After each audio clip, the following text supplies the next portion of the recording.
जनता का आईना में आप सभी का फिर एक बार स्वागत है। आज हम एक ऐसे विषय पर बात करने वाले हैं जिसने पूरे देश में पूरी राजनीति को बदल के रख दिया। देश में नफरत का पूरा माहौल बना रहा।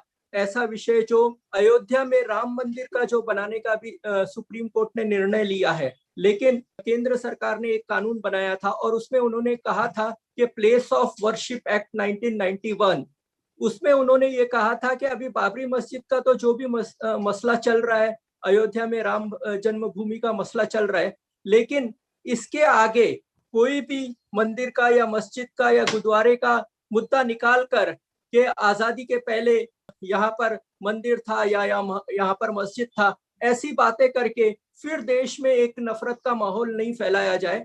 इसको ध्यान में रखते हुए 1991 में एक कानून बनाया गया था कि जो भी मसले हैं देश के आजादी के पहले, वो मसले उसके बाद वो मसले उठाए नहीं जा सकते। इस मंदिर मस्जिद के इस मामले को फिर से उठाने की कोशिश जो है बीजेपी और संघ परिवार के लोग कर रहे हैं। और अभी हाल ही में चीफ जस्टिस बोबड़े और उनकी बेंच ने केंद्र सरकार को नोटिस भेजा है और वो पूछा है कि आपको इस मसले में केंद्र सरकार की क्या भूमिका है या क्या कहना है। तो इस तरह का पूरा मसला है। तो इस मसले पर हम चर्चा करेंगे। आज हमारे साथ हैं प्रोफेसर अपूर्वानंद जी, जो कि दिल्ली यूनिवर्सिटी में पढ़ाते हैं और उन्होंने ऐसे मसलों पर हमेशा उन्होंने अपनी बेबाक राय रखी है। अपूर्वानंद जी, आपका स्वागत है जनता का आईना में। और मैं यही आपसे यही पूछना चाहूंगा कि अयोध्या की एक मस्जिद या मंदिर, राम मंदिर उसे अभी कहा जा रहा है, उस मुद्दे ने पूरे देश को हिला के रख दिया, पूरे देश को नफरत की खाई में भेज दिया और हजारों लोग मारे गए। और आज जो सत्ता में है वो उसी मुद्दे पर उन्होंने सत्ता हासिल की है। ऐसे माहौल पे ये कब तक चलता रहेगा और ये जो जो कानून को चैलेंज किया गया है उस पर आप क्या कहेंगे? आपका बहुत शुक्रिया शकील साहब। यह एक ऐसा विषय है जिस पर पूरे देश को बहुत ठंडे दिमाग से सोचने की जरूरत है कि क्यों इसे छेड़ा जा रहा है। आपने भूमिका में बतला ही दिया है कि एक कानून 1991 में भारत की संसद ने पारित किया था। कहना बेहतर होगा कि संसद ने पारित किया था, सरकार ने नहीं। जिस कानून में यह कहा गया था कि 1947 तक जो स्थिति थी, यानी जो भी पूजा स्थल, उपासना स्थल, इबादत गाह, गुरुद्वारे, मंदिर, मस्जिद, जैन मंदिर या बौद्ध उपासना गृह, गिरजाघर, जो कुछ भी है, वे जिस स्थिति में 1947 में थे उस स्थिति को बदला नहीं जा सकता है। यानी अगर कोई यह कहे कि साहब यह जो अभी मस्जिद है यह तो 16वीं शताब्दी में मंदिर थी या यह 14वीं शताब्दी में मंदिर थी, इसलिए हम इसको वापस मंदिर बनाएंगे। या अगर कोई जैन संप्रदाय का कोई व्यक्ति कहे कि उड़ीसा में ये फला मंदिर है जो जैन मंदिर को तोड़कर बनाया गया था, या कोई कहे कि बौद्ध स्तूप को तोड़कर बनाया गया था, तो उसको वापस हम बौद्ध मंदिर में तब्दील करेंगे या जैन मंदिर में तब्दील करेंगे, या नहीं किया जा सकता। तो अगर किसी जैन मंदिर को तोड़कर हिंदू मंदिर बनाया गया है तो भी उसे वापस जैन नहीं बनाया जा सकता। उसी तरह जो तोड़कर बनाया गया है या नहीं बनाया गया है यह तो विवाद का विषय है, लेकिन हम जानते हैं कि इस देश में और दूसरे देशों में भी इसका इतिहास रहा है कि उपासना स्थल, मंदिर, मस्जिद, बौद्ध हों या जैन हों या और भी हों, उनको एक दूसरों ने नष्ट किया है। इस बात को हम सब लोग जानते हैं, ये इतिहास की बात है। यह तरीका था जब आप मध्यकाल या उसके पहले अपना साम्राज्य विस्तार करते थे, कहीं जाते थे तो वहां दबदबा स्थापित करने का भी तरीका था। और चूंकि इन उपासना स्थलों से संपत्ति बहुत जुड़ी हुई होती थी और उनका दबदबा भी बहुत होता था, तो उस संपत्ति को हासिल करने के लिए भी और उस दबदबे को खत्म करने के लिए भी यह सब कुछ किया जाता था, प्रभाव को खत्म। ये पूरी दुनिया में हुआ, सिर्फ हिंदुस्तान में नहीं। तो अब इस चीज को लेकर अगर हम आज फिर कुछ शुरू कर दें, यानी हम एक तो खोजबीन शुरू करें कि कौन सी चीज क्या थी और उसको वापस वह बनाने लग जाएं, तो एक ऐसी अराजकता पैदा हो जाएगी जिसको शांत करना बहुत मुश्किल होगा, एक। और दूसरा, उसको लेकर अभी उस समुदाय के विरुद्ध नफरत फैलाई जा सकेगी। मसलन मान लीजिए कि किसी हिंदू राजा ने किसी बौद्ध मंदिर को नष्ट किया, किसी मुसलमान बादशाह ने, किसी मुसलमान नवाब ने किसी हिंदू मंदिर को तोड़ा, किसी हिंदू मंदिर ने जैन मंदिर को तोड़ा, जैन ने हिंदू को तोड़ा। तो आज अगर हम वापस उल्टी यात्रा करेंगे तो जाहिर है कि आज जो जैन है, आज जो हिंदू हैं, आज जो मुसलमान हैं, उनके खिलाफ नफरत फैलाई जाएगी, जैसे कि वही जिम्मेवार थे उनको तोड़ने के, है ना। तो उनके खिलाफ नफरत फैलाई जाएगी। यह चीज हमने देखी पिछली शताब्दी में, 20वीं सदी में, 1980 के बाद जो कुछ भी शुरू हुआ, जिसमें कहा गया कि अयोध्या में राम मंदिर को तोड़कर बाबरी मस्जिद बनाई गई है, इसलिए हिंदुओं का स्वाभिमान तभी वापस आएगा जब बाबरी मस्जिद को भी हटा दिया जाए और वहां राम मंदिर बनाया जाए। इस अभियान ने भारत में जितनी नफरत फैलाई उतनी किसी अभियान ने नहीं। यह एक धार्मिक अभियान नहीं था, यह एक राजनीतिक अभियान था। इसको लाल कृष्ण आडवाणी ने खुद स्वीकार किया जब उन्होंने यह कहा कि मैं दरअसल जो अभियान चला रहा था वो एक राजनीतिक अभियान। इसका मतलब क्या है? इसका मतलब यह है कि वो हिंदू धर्म के लिए नहीं चलाया जा रहा था, बल्कि भारतीय जनता पार्टी के पक्ष में हिंदुओं को एकजुट करने के लिए चलाया जा रहा। तो और उस काम में भारतीय जनता पार्टी को सफलता मिली। उसने धर्म का बहाना बनाकर, धर्म की आड़ लेकर, एक मंदिर का नाम लेकर एक मुसलमानों के खिलाफ नफरत का माहौल बनाया, अभियान चलाया, लेकिन दरअसल उसने अपने लिए हिंदुओं को एकजुट किया। यह बात सारे लोग जानते हैं, आडवाणी खुद कह चुके हैं। उसका नतीजा 6 दिसंबर 1992 को हुआ, जिसमें बाबरी मस्जिद को सरेआम दिन दहाड़े ध्वस्त कर दिया गया, तोड़ दिया गया। 1992 6 दिसंबर के पहले ही 1991 में संसद ने यह कानून पारित किया। पूरे देश में माहौल ऐसा था जिस माहौल को देखते हुए यह कानून पारित किया गया और कहा गया कि भाई जो भी उपासना स्थल जिस हालत में आजादी के समय था उसी हालत में रहेगा।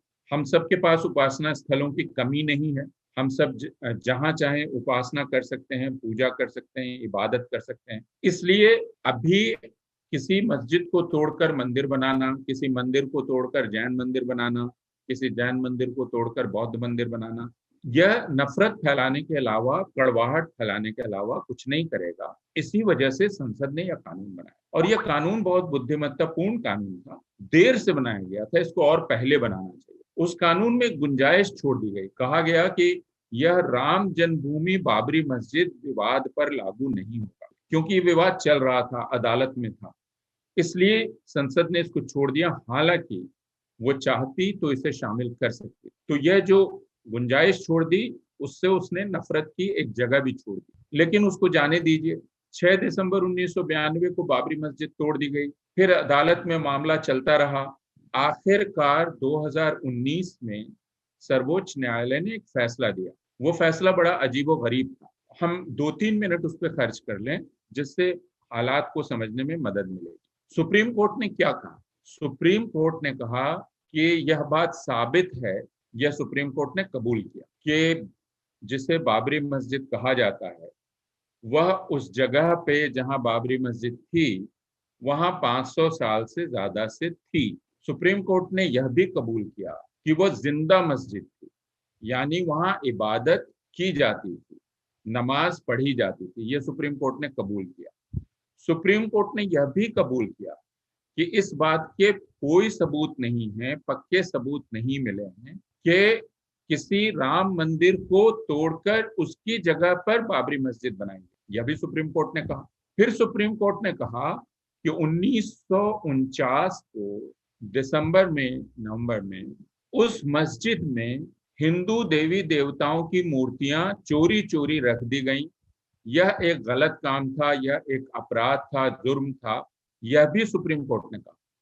फिर सुप्रीम कोर्ट ने कहा 1992 के 6 दिसंबर को इस मस्जिद को तोड़ा गया, यह मुजरिमाना हरकत थी, यह एक जुर्म था, यह सुप्रीम कोर्ट ने कहा, और यह कानून का उल्लंघन था, यह भी सुप्रीम कोर्ट ने कहा। तो सुप्रीम कोर्ट क्या कह रहा है? 500 साल से मस्जिद थी, जिंदा मस्जिद थी, इबादत की जाती थी, और उस मस्जिद में आपने जबरदस्ती मूर्तियां रख दी चोरी चोरी, फिर आपने उसको तोड़ दिया। सुप्रीम कोर्ट यह सब कुछ कह रहा है। यह सब कुछ कहने के बाद वो कहता है लेकिन अब इस मस्जिद की जगह को मंदिर के लिए दिया जाता है। यह बहुत अजीब फैसला था कि यह कबूल करके कि मस्जिद थी, मस्जिद को गलत तोड़ा गया, वह जुर्म था, फिर सुप्रीम कोर्ट ने कह दिया कि लेकिन मस्जिद की जगह को मंदिर के लिए दे दिया जाए। शायद यह सोच के किया, जो उसने लिखा भी है, कि हिंदुओं को संतुष्ट कर दिया जाएगा, है ना, इससे हिंदुओं को संतुष्ट कर दिया जाएगा। फिर उसने जो एक और चीज की वो ये कि किसको उसने मुख्य व्यक्ति बनाया, क्योंकि राम तो खुद नहीं आए थे अपनी जन्मभूमि के लिए दावा करने के लिए। कुछ लोग राम के मित्र बन के आ गए, राम के मित्र ही नहीं उनके गार्डियन बन के आ गए थे। ये कौन लोग थे? ये थे विश्व हिंदू परिषद के लोग। तो सर्वोच्च न्यायालय ने किया क्या? सर्वोच्च न्यायालय ने कहा कि यह दरअसल विश्व हिंदू परिषद को दिया जाता है ताकि वह मंदिर बना ले। तो विश्व हिंदू परिषद, राष्ट्रीय स्वयंसेवक संघ, भारतीय जनता पार्टी ने जो नफरत का अभियान चलाया, जिसके चलते मुजरिमाना काम हुआ बाबरी मस्जिद को गिराने का, उसको एक तरह से सुप्रीम कोर्ट ने मुहर लगा दी। खैर, लेकिन उस फैसले में सुप्रीम कोर्ट ने बार बार एक बात कही और उसको कहना जरूरी है। सुप्रीम कोर्ट ने बार बार उस कानून का जिक्र किया जिसकी बात अभी आप कर रहे थे शकील साहब। सुप्रीम कोर्ट ने कहा कि देखिए 1991 में कानून बन गया है और वह कानून पूरी तरह से इसकी गारंटी करता है कि इस देश में जो स्थिति है पूजा स्थलों की, उपासना स्थलों की, वह स्थिति डिस्टर्ब ना हो, उसको उसमें तब्दीली ना हो, इसकी पूरी गारंटी की जाती है। इसलिए जो अभी हम फैसला दे रहे हैं इससे कोई परंपरा शुरू नहीं होगी, यह तो संसद ने तय कर दिया। इसका मतलब ये कि उच्चतम न्यायालय या सुप्रीम कोर्ट या सर्वोच्च न्यायालय बाबरी मस्जिद की जगह को एक राम मंदिर बनाने के लिए सुपुर्द करने के साथ साथ ये कह रहा था कि अब ध्यान रखिए कि इसके बाद आप इस तरह की कोई भी चीज नहीं करेंगे। यानी 1991 का कानून है जो कहता है 15 अगस्त तक जो हालत थी वही रहेगी, उसको छुआ नहीं जाए। लेकिन यह तो होना नहीं था। जैसे कहते हैं कि अगर आपके मुंह में खून लग गया तो आप और खून मांगते हैं। यह कह के कि तुमने जुर्म किया और फिर कहा जाए कि कोई बात नहीं, तुमने जुर्म किया लेकिन ले लो, तुम किसी के घर में घुस गए, हम मानते हैं जुर्म किया लेकिन अब रहो घर में, कोई बात नहीं। तो वो जो मुजरिम है वो दूसरे घर में घुसेगा, तीसरे घर में घुसेगा, क्योंकि आपने उसके जुर्म को माफ कर दिया और उसको उस घर में रहने दिया है, उसकी मिल्कियत दे दी है जिसमें वो जबरदस्ती घुसा था, जिसको उसने तोड़ दिया था और उसके मालिक को निकाल बाहर किया। अब वह मुजरिम दूसरे घरों की तरफ बढ़ रहा। जब तथाकथित राम जन्मभूमि अभियान चल रहा था तभी इन लोगों ने कहा था कि दरअसल हमारे पास 3000 से ऊपर मस्जिदों की फहरिस्त है और इन्होंने धमकी दी कि देखिए आप ये बाबरी मस्जिद छोड़ दीजिए और आप काशी मथुरा छोड़ दीजिए, हम बाकी छोड़ देंगे। फिर हुआ कि नहीं नहीं, बाबरी मस्जिद छोड़ दीजिए, हम कुछ नहीं कहेंगे।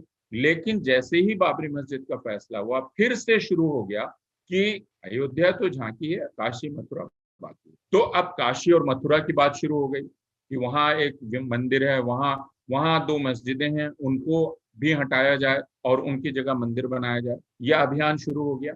और उसके साथ ही हम यह बात जानते हैं, जैसा आपने कहा, यह जो 1991 का कानून है इसको निरस्त करने के लिए चुनौती दी गई सर्वोच्च न्यायालय। तो जब सर्वोच्च न्यायालय ने बाबरी मस्जिद वाला फैसला करते समय यह बार बार कहा कि देखिए 1991 का कानून हिफाजत करता है कि भारत में अब कोई कम्युनल डिस्टर्बेंस नहीं होगा, तो फिर उसने इन याचिकाओं को कबूल क्यों कर लिया?